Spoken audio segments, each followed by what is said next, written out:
If we could transport ourselves back to the mid-1800s, we would find in the Church of Jesus Christ of Latter-day Saints a faith that seemed to the Christian world to do nothing but push boundaries.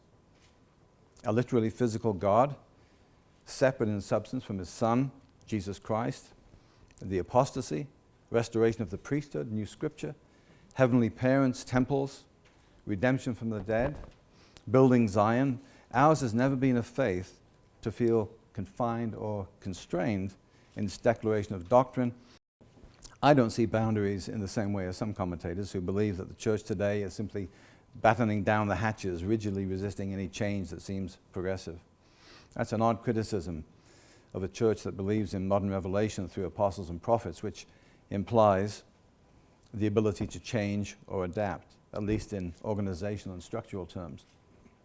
Rather, I acknowledge the right of leaders to establish boundaries for doctrine and behavior.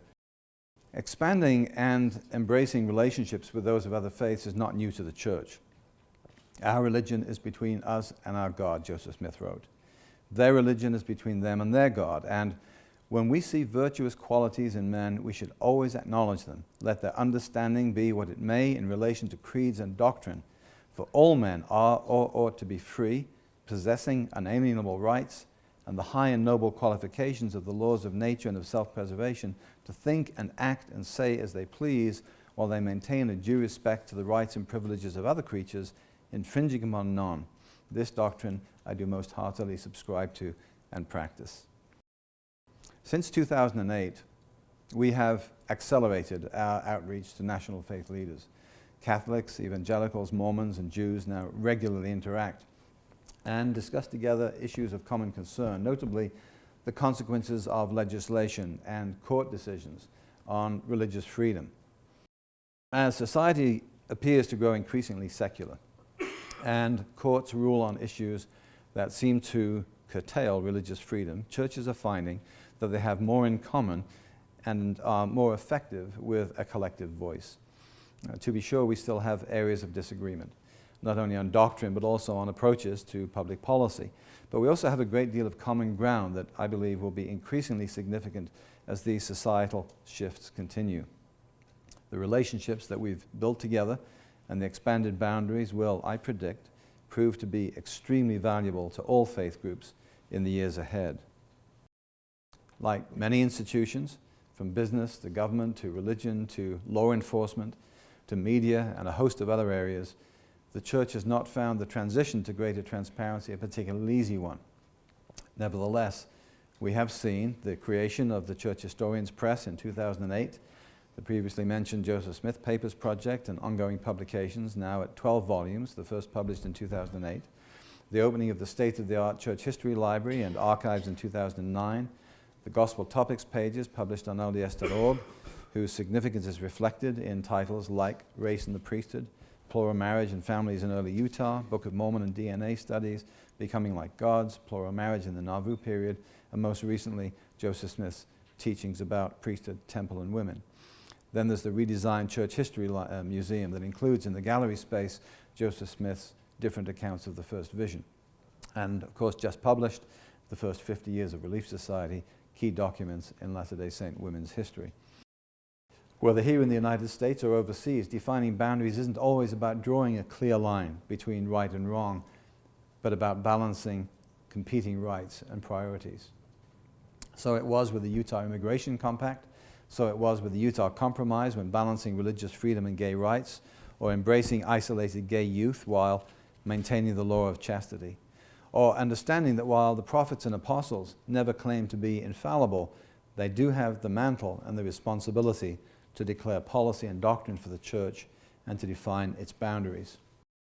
This is what General Relief Society President Linda Burton said about extending help to those in need, especially to refugees. We have organized a relief effort called I Was a Stranger. It is our hope that you will prayerfully determine what you can do, according to your own time and circumstance, to serve the refugees living in your neighborhoods and communities. This is an opportunity to serve one-on-one, in families, and by organization, to offer friendship, mentoring, and other Christ-like services, and is one of many ways sisters can serve. A day after the website launched, Local refugee relief agencies were exulting over the community response to that call. The Utah Refugees Center's executive director told a reporter that her phone was ringing off the hook. Quote, "I've got people all over the state doing service projects," she said. "My phone is blowing up, my email is blowing up. It's unbelievable what's already happening," close quote. I suspect that we're seeing something here in its infancy that will have lasting implications for women of the church and those they serve. It is boundary expanding, mostly because it forces us to enlarge our minds to envision truly what Jesus Christ would want of the women of the church. Most recently, in the spring of 2015, in a news conference attended by 3 of the 12 apostles and Sister Neil Marriott of the Young Women's Presidency, the same kind of balance was sought between religious and LGBT rights. And that year resulted in what was widely acclaimed as the Utah Compromise. It was a tribute to Utah legislators, to the local LGBT community, and to the church, whose influence was key. My point, if it is still unclear, is that the boundaries for the church on LGBT issues are doctrinal, rooted in our understanding of God's law of chastity, the purpose of marriage, and the ultimate purpose of life itself and human destiny. Hatred of any person or group should, on its face, be anathema to anyone claiming to be a Latter-day Saint. The doctrine of the church in relation to sexual morality, that sex is proper only between a married man and a woman, has not changed, and there is no sign whatever that it will change in the future. The law of chastity applying to heterosexual and homosexual behavior is inviolate. What has changed, and needs to continue to change, is our attitude, language, and actions towards those of our own membership who are attracted to people of the same sex and who want with all of their hearts to remain faithful to church covenants and the law of chastity. And many will be criticized from outside the church and even from inside the church as well for doing so. But for those who make that choice, how can we help them navigate their lives with love, support, and encouragement? Winner-take-all scenarios are regularly pursued in the culture wars across the country by both sides. That's unfortunate. Some state legislators seem intent on making religious freedom so broad that it simply sounds like a license to discriminate on any grounds. Some LGBT advocates take an equally uncompromising position on the other side. We believe there is a better way. I've described what the church has been advocating for years, urging mutual respect, balancing the competing rights of people within a pluralistic society. The theme of this 2-day conference is described as the art of boundary maintenance. And that's an apt choice of words, because carefully drawing boundaries more often resembles art than science. And if it's an art, then who are the artists? Well, all of us are artists to some degree. Through the lives we lead, the contributions we make, and the service we give to others, we all get to contribute a brushstroke. But then in the end, there has to be a master artist, someone who sees the grand vision of what our Father in heaven plans for the eternal destiny of his children.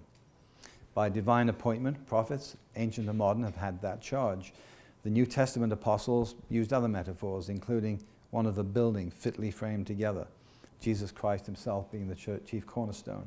The point is that there is a cornerstone. There are boundaries, both of behavior and doctrine. There are commandments. There is obedience. Believing this as I do doesn't rob me of my agency or of my opinions.